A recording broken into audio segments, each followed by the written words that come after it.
ท่านกำลังติดตามรับฟังสถานีวิทยุกระจายเสียงพระพุทธศาสนาแห่งชาติและสังคมคลื่นเพื่อการศึกษาพระพุทธศาสนาและวัฒนธรรมระบบ FM 104.5 เมกะเฮิรตซ์รายการต่อไปเป็นรายการคดีโลกคดีธรรม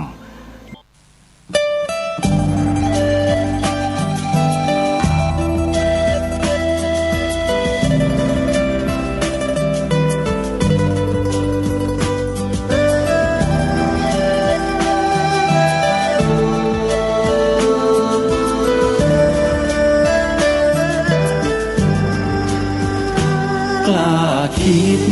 ก็ต้องกล้าทำอย่ากลัวถ้าทำความดีเร่งศึกษาปัญหาให้ทันท่วงทีเมืองไทยจะพัฒนากว่านี้รายการดีคดีโลกคดีธรรมขอรำพันบรรยายความคิดเครื่องหมายแห่งสีทั้งสามงามถนัดขาวคือบริสุทธิ์สีสวัสดิ์หมายพระไตรรัตน์และธรรมะคุ้มจิตไทยแดงคือโลหิตเราใสซึ่งยอมสละได้เพื่อรักษาชาติศาสนาน้ำเงินคือสีโสภาอันจอมประชาถ้าโปรดเป็นของส่วนองค์จัดริ้วเข้าเป็นไตรรงค์จึงเป็นสีธงที่รักแห่งเราชาวไทยทหารอวตารนำไปยงยุทธวิชัยวิชิตก็ชูเกียรติสยามประเทศไทยที่เจริญมั่นคงมาได้จนถึงทุกวันนี้มิได้เกิดขึ้นจากความหวาดกลัวอย่างคลาดเขลาแต่บรรพบุรุษไทยของเราทุกยุคทุกสมัยล้วนแต่มีความกล้าหาญและชาญฉลาดปกป้องเอกราชสร้างชาติให้เกิดความมั่นคงโดยมีธงแห่งพระไตรรัตน์เป็นเครื่องนำชัยจึงเป็นที่มาที่ไปของรายการคดีโลกคดีธรรมกล้าคิดก็ต้องกล้าท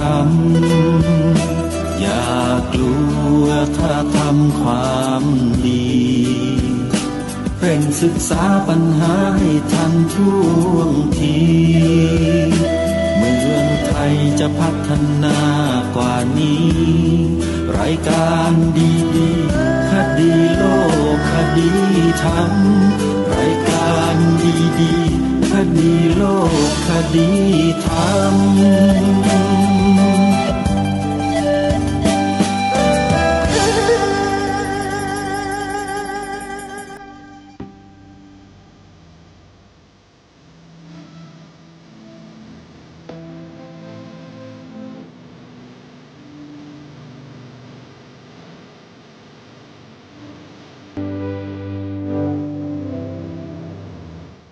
ขอ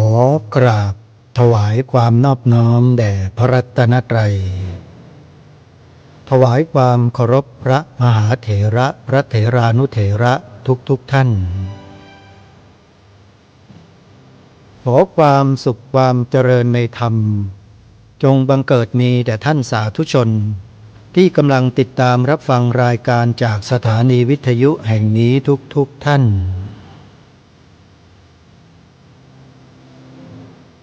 ขอนำท่านผู้ฟังเข้าสู่รายการคดีโลกคดีธรรม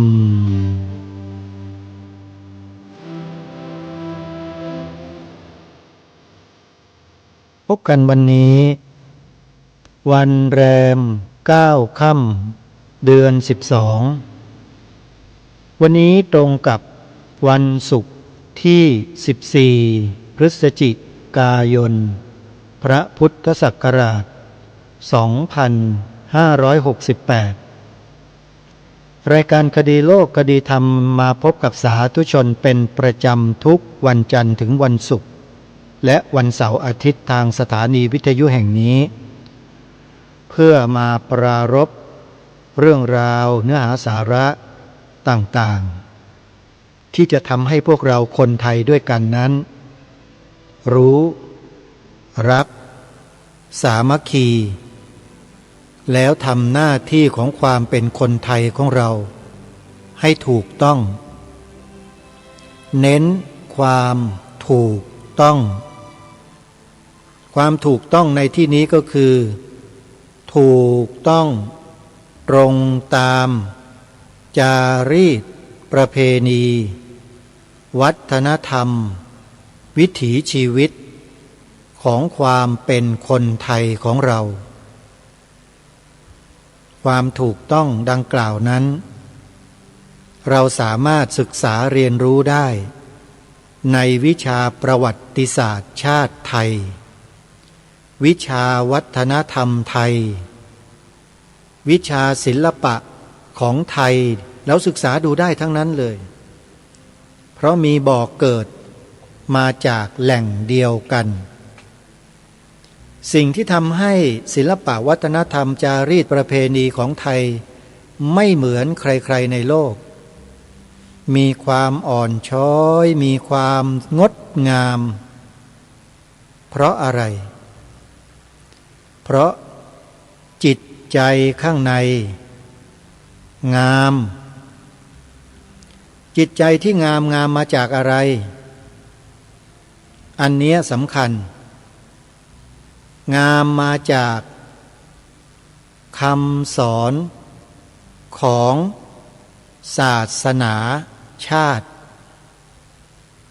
แล้วศาสนาชาติคืออะไรล่ะก็คือพระพุทธศาสนานั่นเองนี่แหละคือที่มาที่ไปของความเป็นประเทศไทยของเราท่านผู้ฟังทางรายการจึงมาย้ำเรื่องพวกนี้เพราะกลัวว่าพวกเราจะลืมแล้วจะมองข้ามไม่ให้ความสำคัญกันทั้งที่สิ่งเหล่านี้ทำเงินให้กับประเทศชาติบ้านเมืองมาโดยตลอดเงินจากไหนจากการท่องเที่ยวรายได้ที่เกิดจากการท่องเที่ยวของประเทศไทยเราเนี่ยส่วนหนึ่งไม่ใช่น้อยนะมาจากงานด้านศิลปะวัฒนธรรมจารีตประเพณีของไทยเรานี่แหละอันมีรากฐานมาจากพระพุทธศาสนาแล้วจะบอกว่าศาสนาพุทธไม่เห็นช่วยอะไรประเทศชาติบ้านเมืองนี้เลยพูดได้ไหมคำเนี้ยพูดไม่ได้และไม่ควรจะพูดด้วยทีนี้เมื่อศาสนาพุทธ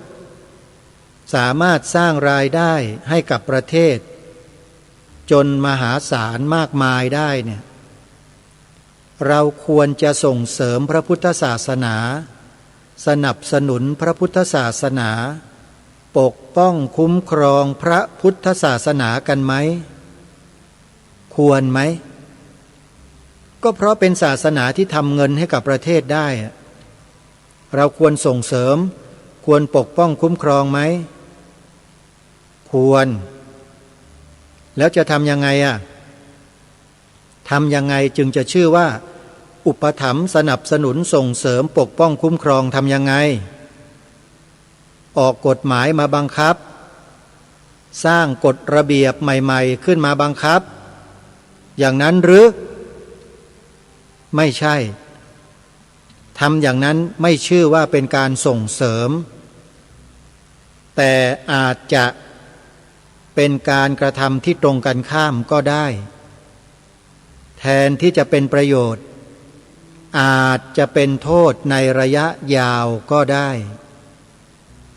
อันนี้วิเคราะห์กันแบบมีเหตุผลนะ ศาสนาพุทธที่เจริญอยู่รอดปลอดภัยและเป็นที่ยอมรับของคนทั้งโลกได้นะไม่ใช่เพราะกฎหมายนะไม่ใช่เพราะระเบียบที่เขียนกันขึ้นมาใหม่ๆนะแต่เป็นเพราะพระธรรมวินัยที่มีพระสงฆ์นำไปปฏิบัติจนให้เกิดเป็นรูปธรรมคือศิลปวัฒนธรรมจารีตประเพณีขึ้นมาจนถึงวันนี้และถ้าหากว่าส่งเสริมสนับสนุนอุปถัมภ์ปกป้องคุ้มครองอย่างไม่ถูกต้องแล้วอะไรจะเกิดขึ้นยกตัวอย่างในปัจจุบันเนี่ยมีบุคคลท่านหนึ่งเขียนร่างระเบียบ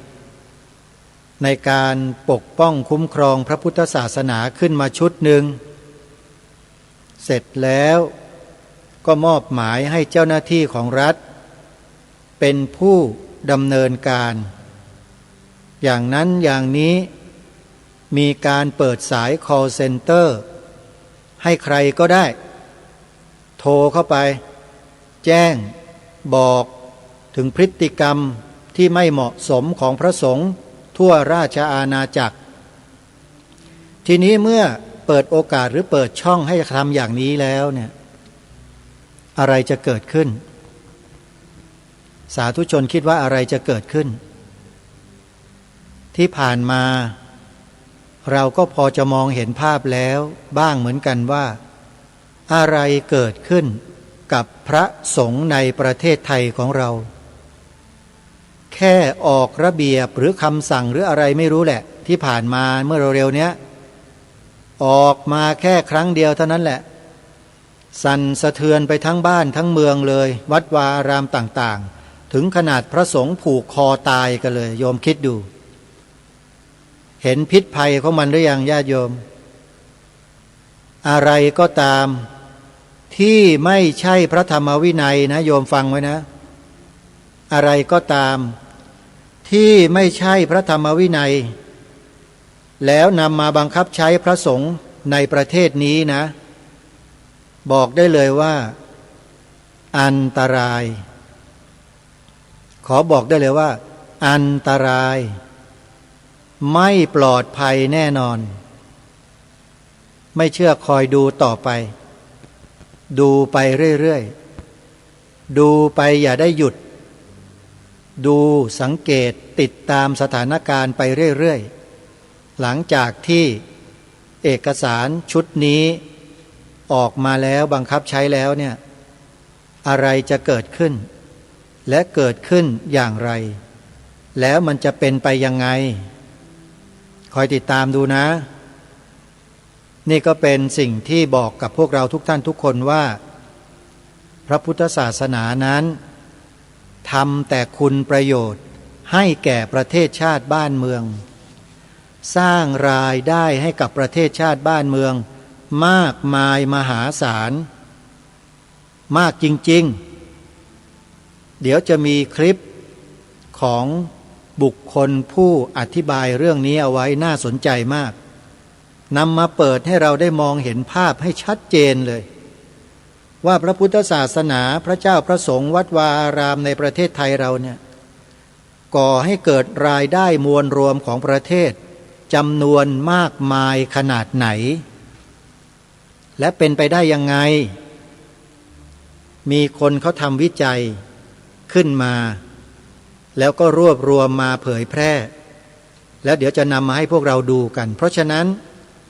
สาธุชนญาติโยมพุทธบริษัททุกท่านเราเป็นชาวพุทธเราคือพุทธบริษัท1 ใน 4ที่เราจะต้องรู้รักสามัคคีกันถือว่าพวกเราคือพี่น้องกันเป็นญาติกันขอเพียงพวกเราอย่าทำลายญาติกันเองของเราด้วยกันก็พอเดี๋ยวจะเหมือนกับบทเพลงพระราชนิพนธ์บทเพลงหนึ่งที่มีความตอนหนึ่งกล่าวถึง การทำลายญาติกันผลาญญาติกันเนี่ยมันจะเป็นตัวทำลายชาติบ้านเมืองเองอันนี้สำคัญขอแต่เพียงไทยเราอย่าพลานญาติร่วมชาติร่วมจิตเป็นข้อใหญ่ไทยอย่ามุ่งร้ายทำลายไทยจงพร้อมใจพร้อมกำลังระวังเมืองขออภัยนะโยมสำนวนและสำเนียงมันจะเป็นลักษณะอย่างนี้เป็นบทเพลงที่สอนใจคนไทยเราโดยเฉพาะชาวพุทธซึ่งเป็นพลเมืองส่วนใหญ่ของประเทศ90 กว่าเปอร์เซ็นต์จะต้องรวมพลังจิตพลังใจให้เป็นหนึ่งเดียวด้วยความรู้รักษามัคคีกันไว้ส่วนใครจะเขียนกฎระเบียบคำสั่งนอกพระธรรมวินัยออกมาเท่าไรก็ตามให้เราปฏิบัติตามพระธรรมวินัยเอาไว้เถอะรับรองได้อะไรก็ทำอะไรเราไม่ได้สักอย่างเชื่อไหมถ้าพวกเราปฏิบัติตามพระธรรมวินัยกันได้เนี่ยปัญหาจะไม่เกิดขึ้นแต่ถ้าเราปฏิบัติตามพระธรรมวินัยแล้วปัญหามันยังเกิดขึ้นอันเนื่องด้วยผู้อื่นเป็นใครก็ไม่รู้ไม่ใช่ญาติของเราเนี่ยอันนี้ก็ว่ากันเป็นรายไปแล้วก็มาคอยแก้ไขกันช่วยเหลือกันคนที่เป็นญาติเป็นพี่เป็นน้องเป็นพ่อเป็นแม่เป็นพี่ป้าน้าอากันเนี่ยเวลาลูกหลานเวลาญาติของเราเพลี้ยงพล้ำไปเนี่ยเขาจะไม่เหยียบซ้ำกันหรอกนะเขาจะไปดูจะไปให้กำลังใจฉุดกันขึ้นมาเดินกันใหม่ไม่เป็นไรช่วยกันประคับประคองแล้วเดินไปด้วยกันนี่แหละเขาเรียกว่าพุทธบริษัทเมื่อกล่าวถึงพุทธบริษัทก็เลยนึกถึงเมื่อวานนี้ที่รับปากกับท่านผู้ฟังว่าจะนำคลิปเสียงของหลวงพ่อสุรชัยฉันทะสูโรเจ้าอาวาสวัดบวรพุทธาวาสจังหวัดพระนครศรีอยุธยา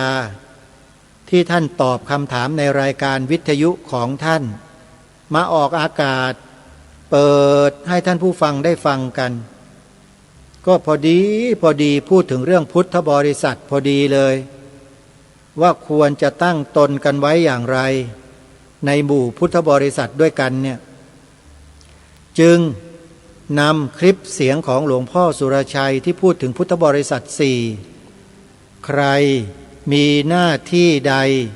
ให้ทำตามหน้าที่นั้นท่านได้พูดไว้ในรายการเดี๋ยวเรามาฟังกันดูสักครู่หนึ่งนะพร้อมๆกันว่าท่านกล่าวเกี่ยวกับเรื่องนี้ไว้อย่างไรไปติดตามรับฟังพร้อมๆกันได้นะบัดนี้คำว่าพุทธบริษัทสี่ช่วยกันรักษาพุทธศาสนาแล้วกรณีที่พระแอบทำผิดแล้วไม่มีคนรู้ท่านจะทำผิดไปเรื่อยๆจนหนักขึ้นแบบนี้จะเหมือนกับการเพิกเฉยของพุทธบริษัทสี่หรือไม่ครับเราคิดเอาเองพระไม่มีทางทำหนักไปกว่านี้แล้วแหละมันหนักก็แค่นี้แหละแล้วเราถ้าอุบาสกจะทำผิดหน้าที่นะไม่ได้ทำอะไรให้พระที่ชั่วเนี่ยน้อยลงเลยนี่แต่ทำความชั่วให้กับคนอื่นมากขึ้นนั้นพระที่ทำผิดเนี่ยก็มีขบวนการของวินัยเนี่ยระบบของวินัยไม่ใช่ญาติโยมจะต้องรู้วินัยของพระเนี่ยเขาจัดการกันมาตั้งนานแล้วไม่ต้องกลัวหรอกว่าพระจะไม่รู้มีใครที่จะรู้เรื่องพระมากกว่าพระด้วยกันนี่แหละมีคำถามเพิ่มเติมค่ะให้หลวงพ่อเนี่ยช่วยยกตัวอย่างหน่อยว่าถ้าเป็นคฤหัสถ์ที่ดีอย่างที่หลวงพ่อบอกว่าไม่ควรที่จะยุ่งเนี่ยถ้าได้เจอเหตุการณ์แบบนี้กับพระผู้ใหญ่ที่เขาทำแบบเนี้ยก่อนที่จะเป็นข่าวเนี่ยต้องทำยังไงเราก็ไม่ต้องไปใส่บาตรเราก็ไม่ต้องศรัทธาถ้าอยู่ใกล้ๆนะเราไม่ต้องขยันไปเจอเยอะๆหรอกเพราะเรามีโอกาสที่จะเจอได้แค่ขอบเขตไม่เท่าไหร่หรอกแล้วเราก็ไม่รู้ด้วยไม่รู้ไม่ทราบด้วยว่าท่านทำยังไงถูกไหมคะเพราะในรูปแบบของที่เราเห็นอยู่ ที่กำลังเห็นอยู่ที่กำลังทำบุญอยู่เป็นเพศของพระภิกษุสงฆ์ ก็ใช่แล้วก็ทำแล้วก็ ใช่ โอกาสทำบุญของเราก็ไม่ต้องชิบหายไป โอกาสทำบุญของเราก็ไม่เสื่อมไป แล้วความจริงเนี่ยก่อนหน้าที่จะสื่อที่จะมีอำนาจบ้าบอคอแตกเนี่ยในสมัยก่อนที่ยังไม่มีสื่ออะไรมากมายเนี่ยหมู่บ้านนั้นหมู่บ้านนี้ตำบลนั้นเมืองนั้นนิคมนั้นมีพระที่ทำดีมีพระที่ทำชั่ว มันจะมีอยู่ในขอบเขตตรงนั้นรับประกันคนที่จะรู้ก่อนใครเพื่อนรู้กันอยู่ข้างในนี่แหละแล้วก็ชำระตามวินัยชำระกันมาตั้งแต่ครั้งพุทธกาลแล้วมันเกิดความวิบัติจริงๆมันเกิดความวิบัติจากการแทรกแซงของคารวะอะค่ะ ของพวกสื่อทั้งหลายเนี่ยพวกฆราวาสทั้งหลายเนี่ยพวกมิจฉาชีพพวก call center เนี่ยเอาเป็นว่าในคำถามนี้นะคะที่ตอนนี้ก็เข้าใจญาติโยมนะคะที่พอได้รับญาติโยมก็กลายเป็นเหยื่อไปเลยนะกระแสข่าวมาทำให้ความไม่สบายใจเกิดขึ้นแล้วในฐานะของเราก็อย่างที่คุณโยมเขาบอกว่าเป็นพุทธบริษัท4ในพุทธบริษัท4นี้เราก็ถือว่าเราเป็นหนึ่งในองค์กรพุทธศาสนาแล้วเราไม่สามารถที่จะออกมาวิจารณ์หรือว่าออกมาให้ความเห็นเลยใช่ไหมจะรู้สึกตัวว่าเป็นพุทธบริษัท4เนี่ยมองดูว่าตัวเองอยู่ในพุทธบริษัท4ในฐานะอะไรอย่าทำผิดตัวเอง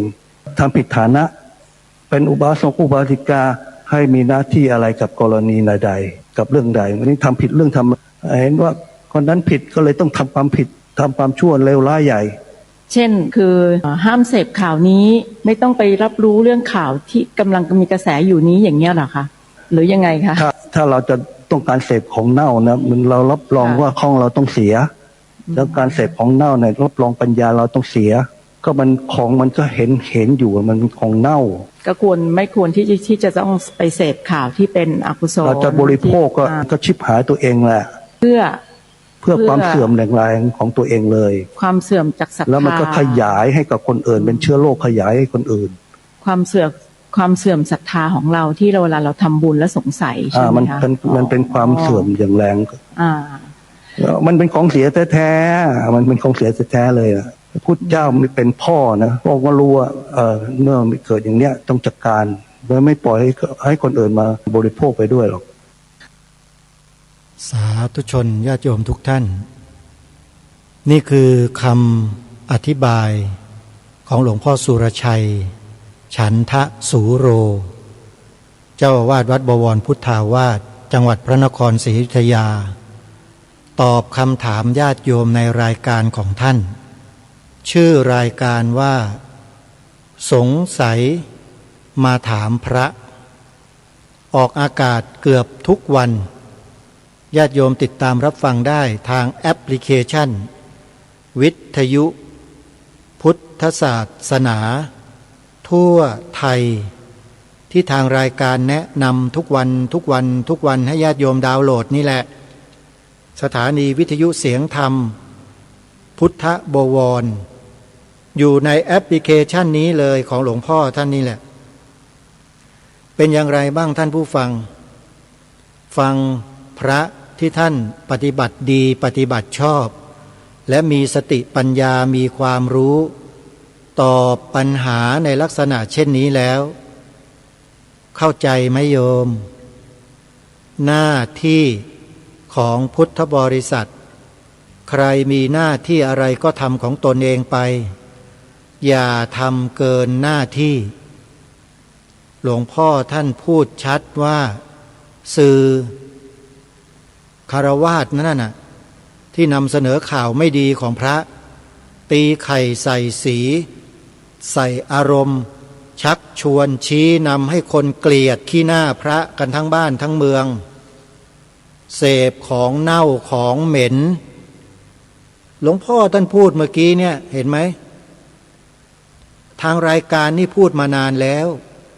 ว่าสื่อแมลงวันในประเทศไทยเราเนี่ยเยอะและประชาชนคนไทยเราชาวพุทธเราก็ชอบไปเสพบริโภคสื่อแมลงวันที่เอาของเน่าบูดเหม็นมายื่นให้ถึงหน้าจอที่บ้านทุกวันหลวงพ่อท่านบอกจิตใจมันก็ต่ำทรามไปด้วยจิตใจไม่ได้ดีขึ้นนะ ทำลายชีวิตตัวเองทำลายบุญทำลายกุศลตัวเองทั้งนั้นเลยเห็นหรือยังท่านผู้ฟังที่คิดว่าทางรายการพูดจาอย่างนู้นอย่างนี้คำก็สื่อแมลงวัน2 คำก็สื่อแมลงวันเป็นไงฟังหลวงพ่อท่านตอบปัญหาเมื่อสักครู่นี้ว่าพุทธบริษัททั้ง4มีหน้าที่ยังไงแล้วควรจะทำอย่างไรกับตนเองพระสงฆ์ท่านก็ทำหน้าที่ของท่านในฐานะที่เป็นพระเป็นนักบวชญาติโยมก็ทำหน้าที่ของญาติโยมไปทำให้มันถูกต้องไม่ใช่มาก้าวก่ายหน้าที่หรือไปเชื่อสื่อแมลงวันแล้วไปช่วยกันโหมสิ่งเน่าๆเหม็นๆให้มันฟุ้งกระจายออกไปสู่ผู้อื่นเป็นจำนวนมากมายมหาศาลกระทำความบาปความหยาบอยู่ตลอดเวลาเป็นบาปหลวงพ่อท่านบอกนี่คือช่วงหนึ่งที่ท่านได้ตอบปัญหายังมีอีกหลายๆช่วงที่ท่านพูดเอาไว้ตอบปัญหาเอาไว้เยอะญาติโยมนะฮะอย่างยกตัวอย่างเช่นที่ภิกษุเสื่อมหายไปไม่ได้เป็นเครื่องหมายความเสื่อมของศาสนาการที่พระภิกษุไม่มีในวัดหมายความว่าวัดร้างก็ดีน่าจะเป็นลักษณะอย่างนั้นนะอันนั้นไม่ได้หมายถึงว่าพระพุทธศาสนาจะเสื่อมไม่ใช่ลองมาฟังหลวงพ่อท่านพูดดูนะว่าท่านกล่าวในเรื่องนี้เอาไว้อย่างไรไปติดตามรับฟังพร้อมๆกันญาติโยมนี้เสื่อมไปก็เสื่อมไปคือตลอดพระชนชีพของพุทธเจ้าเนี่ยภิกษุนี้ไม่มีก็ได้ตอนที่พระนางประชาบดีโคตมีจะขอบรรพชาเนี่ยพระพุทธเจ้าไม่ทรงอนุญาตนะนางขอบรรพชาถึง3 รอบพระพุทธเจ้าก็ไม่ทรงอนุญาตพระนนท์มาขออีก3 รอบรวมแล้ว6แล้วนะพุทธเจ้าก็ไม่ทรงอนุญาตดูจากเหตุผลของพระนนท์ที่มาขอเป็นปากขอแทนพระนางประชาบดีขอให้พระเจ้าทรงประทานพุทธานุญาตให้มาตุคามได้บรรพชาในธรรมวินัยนี้พระนางประชาบดีโคตมีเป็นพระนางเป็นมาตุฉาพูดง่ายๆว่าอานนท์เนี่ยเอาความเป็นญาติเอาบุญคุณความเป็นญาติมาอ้างขอให้เห็นแก่ความเป็นญาติขอให้เห็นว่าพระนางประชาบดีโคตมีเนี่ย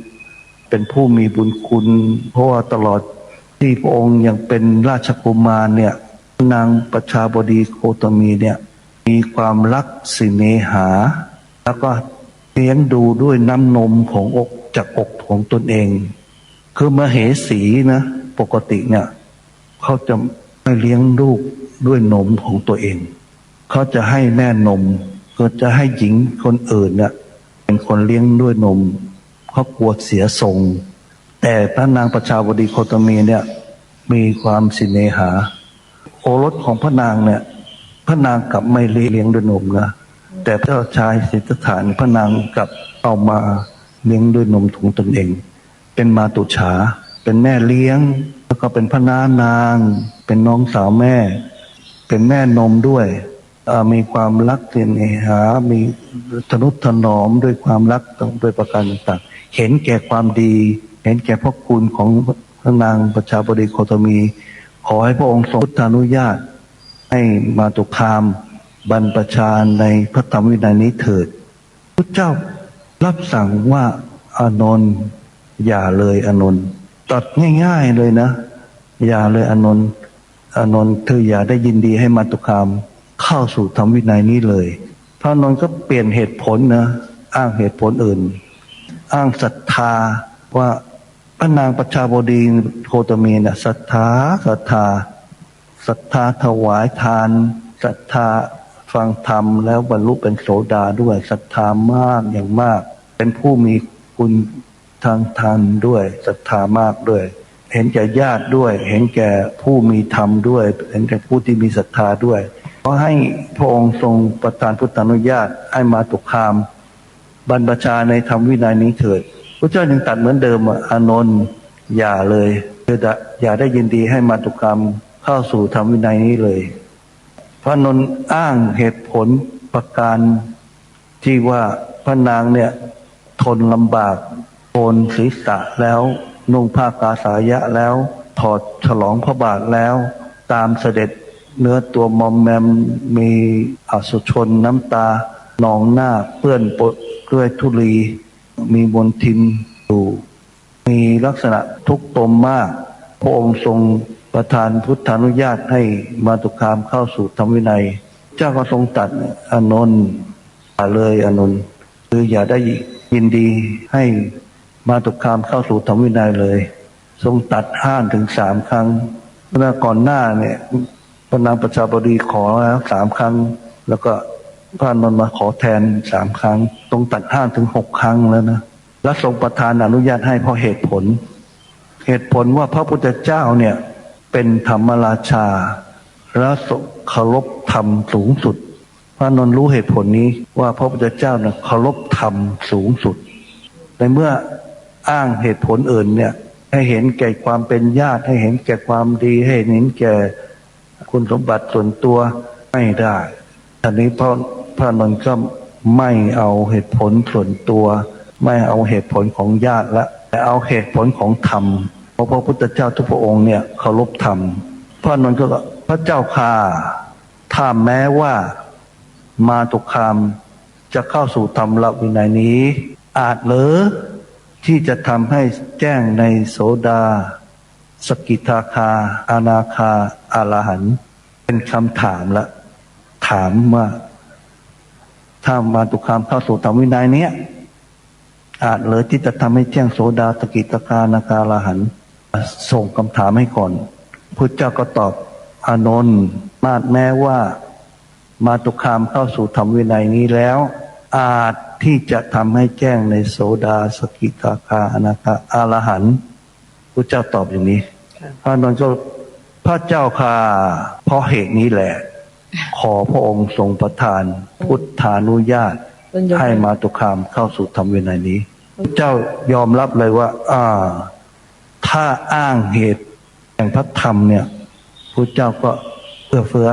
แต่อ้างเหตุความดีส่วนตัวอ้างความเป็นญาติเนี่ยไม่ได้แต่อ้างธรรมเนี่ยได้อยากจะบอกว่าที่พระพุทธเจ้าทรงให้ผู้ชายบวชน่ะเพราะอะไรเพราะว่าผู้ชายสามารถทำให้แจ้งโสดาสกิทาคาอนาคาอรหันต์ถึงให้บวชไม่ให้พญานาคบวชเพราะเหตุอะไรว่าพญานาคนั้นไม่อาจที่จะทำให้แจ้งโสดาสกิทาคาอนาคาอรหันต์ได้ถ้ามาตุคามไม่สามารถทำให้แจ้งโสดาสกิทาคาอนาคาอรหันต์ก็ไม่ควรบวชแต่นี่มาตุคามก็สามารถทำให้แจ้งโสดาสกิทาคาอนาคาอรหันต์ได้เหมือนกับผู้ชายและอะไรล่ะที่ไม่ควรจะได้บวชถ้าจะให้มาตุคามบวชเพราะเหตุผลนี้องค์ก็ทรงให้บวชได้ก็เลยตั้งว่าอานนท์ถ้าแม้ว่าพระนางประชาบดีโคตมีจะยอมรับคลุธรรม8 ประการแล้วไซคลุธรรม8 ประการนั่นแหละจงเป็นบรรพชาของพระนางได้ตกลงบวชได้ถ้าได้อ้างพระธรรมแล้วก็บวชได้ก็ต้องมีเงื่อนไขว่าที่ไม่ให้บวชน่ะเพราะว่ามันจะมีเหตุปัจจัยที่ทอนอายุพระศาสนา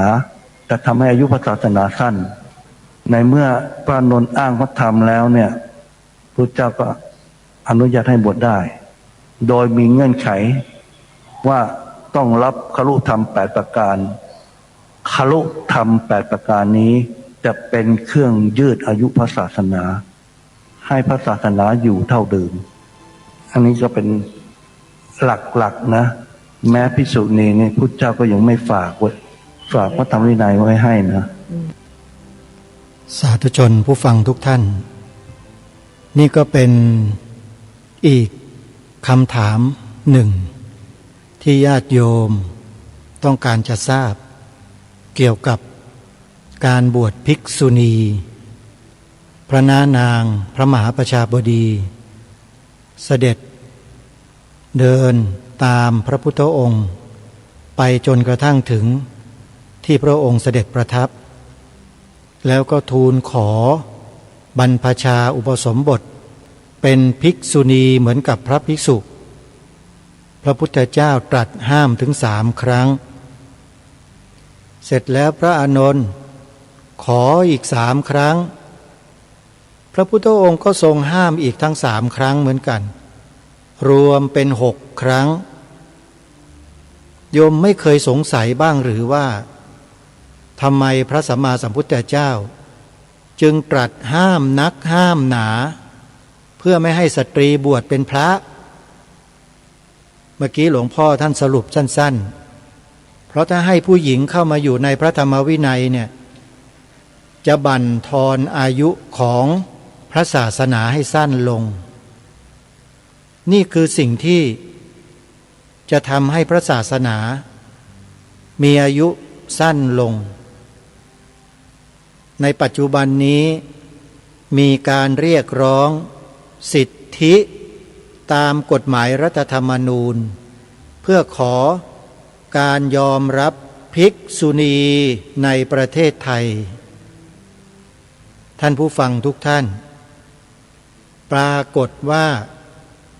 คณะสงฆ์ก็ออกมาชี้แจงแสดง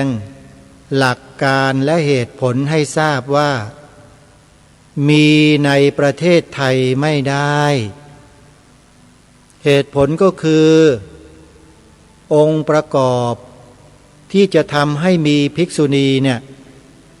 มันเป็นศูนย์ไม่ใช่หมายถึงว่าหมดไปแล้วนะประเทศไทยไม่เคยมีโยมตอนที่พระโสนพระอุตระซึ่งเป็นพระอริยธรรมทูตจากประเทศชมพูทวีปหรืออินเดียสมัยพระเจ้าอโศกมหาราชได้อัญเชิญหลักธรรมคำสอนของพระสัมมาสัมพุทธเจ้ามาเผยแผ่อยู่ที่แผ่นดินของเราทุกวันนี้ที่เรียกว่าสุวรรณภูมิเนี่ยก็ไม่ได้มีภิกษุณีเดินทางมาที่ประเทศของเรานะไม่มีนะฮะแต่ปัจจุบันนี้ไม่รู้มาจากไหนเลยไปบวชมาจากที่อื่นไอ้ที่อื่นนี่ไม่ใช่ประเทศไทยนะประเทศไทยบวชไม่ได้เพราะไม่มีเหตุปัจจัยหรืออะไรก็แล้วแต่เป็นเครื่องที่จะทำให้บวชได้เลยแม้แต่สิกขามานาก็ยังบวชไม่ได้จะป่วยกล่าวไปใยกับภิกษุณีละโยมอันนี้ถ้าหากว่าใครไม่รู้ความจริงก็จะนำไปตำหนิพระสงฆ์เป็นบาปเป็นกรรมแก่ตัวเองไม่หยุดไม่หย่อนเลยนั่นน่ะอันตรายนะโยม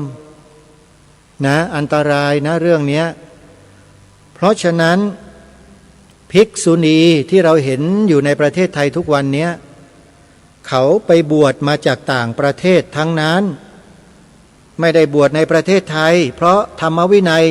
ให้บวชไม่ได้โยมพระธรรมวินัยไม่มีในประเทศไทยเนี่ยไม่มีและบุคคลที่จะเป็นพระอุปชาที่เป็นสตรีเป็นผู้หญิงก็ไม่มีในประเทศไทยตั้งแต่ไหนแต่ไรก็ไม่เคยมีมาแล้วเพราะฉะนั้นมันจึงเป็นศูนย์ไงบวชไม่ได้ในประเทศไทยแต่ที่บวชมานั้นถูกต้องตามพระวินัยหรือไม่อันนี้ไม่ทราบแต่ในประเทศไทยนั้นไม่เคยมีภิกษุณีสอนลูกบอกหลานไว้ด้วยนะโยมแล้วใครเที่ยวไปร้องแร่แห่กระเชอกับพวกองค์กรสิทธิมนุษยชนเพื่อจะเอาชนะคะคานพระธรรมวินัยของพระสัมมาสัมพุทธเจ้าเพื่อให้ตนได้บวชตามความปรารถนาความอยากความใคร่ความต้องการเนี่ยพวกเนี้ยเพี้ยนฮะไม่ได้มีสติสัมปชัญญะอะไรหรอกถ้าคนมีสติสัมปชัญญะจริงๆเขาจะไม่ทำกันแต่ที่ทำก็เพราะขาดสติสัมปชัญญะเมื่อขาดสติสัมปชัญญะแล้วก็ทำในสิ่งที่ผิดได้โดยไม่ลังเลไม่สงสัยทำทันทีทันใดเหมือนอย่างที่ทำกันมานี่แหละอาตมาภาพและครูบาอาจารย์มีข้อมูลเหล่านี้ทั้งหมดที่เราเวลาไปประชุมงานพระศาสนา เราก็จะนำขึ้นมาปรารภกันในที่ประชุมเป็นประจำไม่ว่าจะเป็นเรื่องภิกษุณีในประเทศไทยก็ดีเรื่องมนุษย์ที่แต่งกายลอกเลียนแบบพระภิกษุสงฆ์ในประเทศไทยแล้วกินแต่ผักแต่หญ้าปลาเนื้อไม่กินนี่ก็ดีเรามีข้อมูลพวกนี้ทั้งนั้นแหละแต่ไม่ใช่เวลาและโอกาสที่เราจะนำมาพูดไม่จำเป็นแต่ถ้าใครต้องการจะทราบข้อมูลต้องการจะดูด้วยตัวเองใน YouTube เขามีอยู่โดยเฉพาะในคลิปที่อาตมาภาพเป็นพิธีกรรายการโทรทัศน์สัมภาษณ์ท่านพระอาจารย์เจ้าคุณรูปหนึ่งพูดถึงภิกษุณีในประเทศไทยไว้ในครั้งนั้นเนี่ยมีเผยแพร่อยู่ใน YouTube ด้วยญาติโยมถ้าต้องการจะเข้าไปดูไปฟังนะว่าเหตุผลเพราะอะไรทำไมภิกษุณีในประเทศไทยจึงมีไม่ได้ท่านเจ้าคุณตอบแบบฉะฉานเลยลองไปฟังดูใน YouTube นะพิมพ์ชื่อคลิปวิดีโอว่าภิกษุณีดีดีทีวีมีคำว่าดีดีทีวีที่เป็นพยัญชนะภาษาอังกฤษห้อยท้ายไว้ด้วยภิกษุณีดีดีทีวีแล้วท่านจะหายสงสัยระวังนะญาติโยมพุทธบริษัทของเราพระสงฆ์สามเณรแม่ชีอุบาสกอุบาสิกาคฤหัสถ์ชายหญิงที่นับถือศาสนาพุทธเวลาเสพข่าวบริโภคสื่อข้อมูลอะไรๆเหล่านี้ที่เกี่ยวกับเรื่องพวกนี้นะต้องระมัดระวังให้ดีระวังไปเสพบริโภคฝ่ายตรงข้ามเข้าเดี๋ยวเขาก็ล้างสมองญาติโยมปั่นหัวญาติโยมให้มาทะเลาะกับพระสงฆ์ในประเทศไทยอีก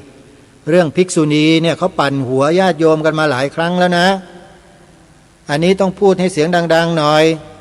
จะได้ยินได้ฟังกันทั่วกันอย่าไปหลงเชื่อข้อมูลที่เขาบิดเบือนนะเป็นบาปนะจะบอกให้นะนี่มาฟังท่านเจ้าคุณเนี่ยที่อาตมาแนะนำเมื่อสักครู่เนี้ย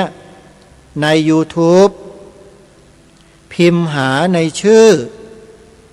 ภิกษุณีดีดีทีวีอาตมาเป็นพิธีกรสัมภาษณ์ท่านเจ้าคุณเองโยมตอนนี้ปรากฏว่าคลิปนี้ขึ้นมาเป็นไวรัลในช่องของอาตมาเองเนี่ยมีผู้นิยมติดตามรับชมเป็นอันดับที่2ของคลิปทั้งหมด400กว่าคลิปภิกษุณีเนี่ยโยมคนดูเยอะที่สุดดูแล้วก็อย่าลืมคัดลอกลิงก์ของวิดีโอแล้วส่งต่อในไลน์ในเฟซบุ๊กในอะไรต่างๆให้ด้วยนะโยมนะแชร์ช่วยกันแชร์ไปด้วยแชร์อย่างเดียวไม่ได้ต้องกดถูกใจกดซับสไครต์ให้ด้วยนะโยมนะช่องนี้จะได้มีกำลังไม่ใช่อะไรหรอกช่วยกันโยมช่องอะไรล่ะช่องของพระอาจารย์มีเหรอ YouTube อ่ะมีโยมช่องของอาตมานะเป็นพยัญชนะภาษาอังกฤษนะโยมDDTV CFM 8875เขียนอักษรเหล่านี้ลงไปเลยติดกันทั้งหมด DDTV CFM 8875สัญลักษณ์โปรไฟล์ของช่องเป็นรูปสิงห์อโศก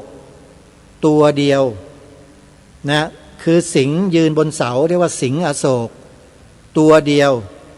นะเสาอโศกนี้อาตมาถ่ายภาพด้วยตัวเองที่ประเทศอินเดียแล้วมาทำเป็นโลโก้ของช่อง YouTube นะฮะถ่ายที่วัดป่ามหาวันซึ่งเป็นวัดที่ภิกษุณีจำพรรษาเป็นวัดแรกเป็นวัดประจำภิกษุณีเลยแหละวัดเนี้ยแล้วก็เลยมาพูดเรื่องภิกษุณีพอดีวันนี้นิดหน่อยหลวงพ่อท่านตอบปัญหาไว้ ก็เลยนำมาเปิดให้พวกเราได้ฟังกันยังมีคลิปอื่นๆที่หลวงพ่อตอบปัญหาที่มีคนคาใจเกี่ยวกับข่าวพระสงฆ์เนี่ยเยอะเลยสนใจจะฟังกันไหมโยมเดี๋ยววันต่อไปมาติดตามรับฟังกันนะมีเยอะหลวงพ่อท่านตอบปัญหาธรรมะไว้ดีๆเยอะแยะเลย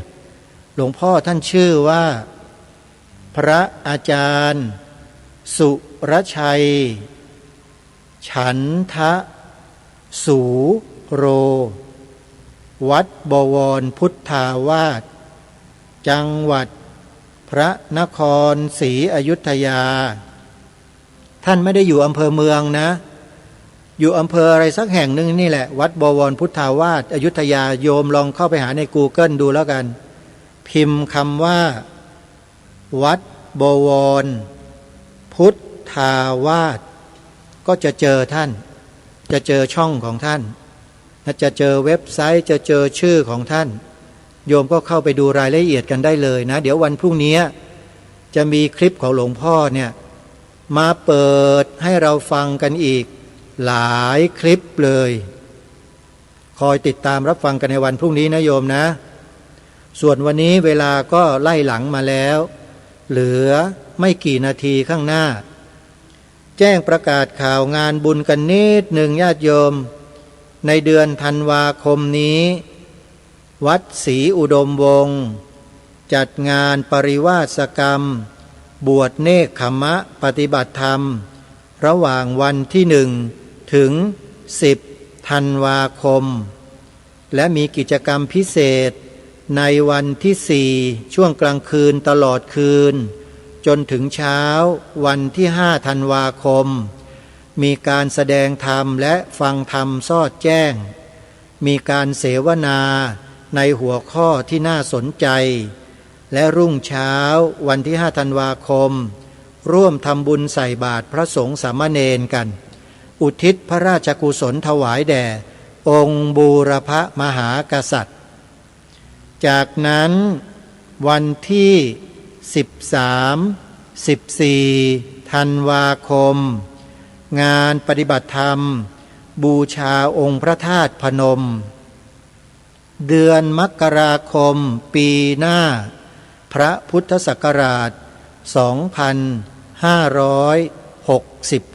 2569 มีงานปฏิบัติธรรมสัญจรที่องค์พระธาตุนาดูลอำเภอนาดูลจังหวัดมหาสารคามระหว่างวันที่17-18 มกราคมญาติโยมเดินทางไปร่วมกันนะกาฬสินธุ์ติดต่อสอบถามที่วัดอารามมงคลจังหวัดเลยและจังหวัดใกล้เคียงสอบถามที่พระครูดมรานุวัตรหรือจะเดินทางไปด้วยตนเองเป็นคณะเป็นกลุ่มก็สามารถนำรถส่วนตัวไปกันที่พระธาตุนาดูลกันได้เลยญาติโยมวันนี้เวลาของรายการหมดลงแล้วต้องขอสมมุติยุติรายการไว้แต่เพียงเท่านี้พบกับรายการได้ใหม่ในวันต่อไปขอความสุขความสวัสดีในธรรมแห่งองค์สมเด็จพระบรมศาสดาสัมมาสัมพุทธเจ้าจงปรากฏเกิดมีขึ้นในจิตใจของท่านผู้ฟังทุกท่านทุกคนเทินขอเจริญพรกล้าคิดก็ต้องกล้าทำอย่ากลัวถ้าทำความดีเร่งศึกษาปัญหาให้ทันท่วงทีเมืองไทยจะพัฒนากว่านี้รายการดีๆคดีโลกคดีธรรมขอรำพันบรรยายความคิดเครื่องไม้แห่งสีทั้ง3งามถนัดขาวคือบอ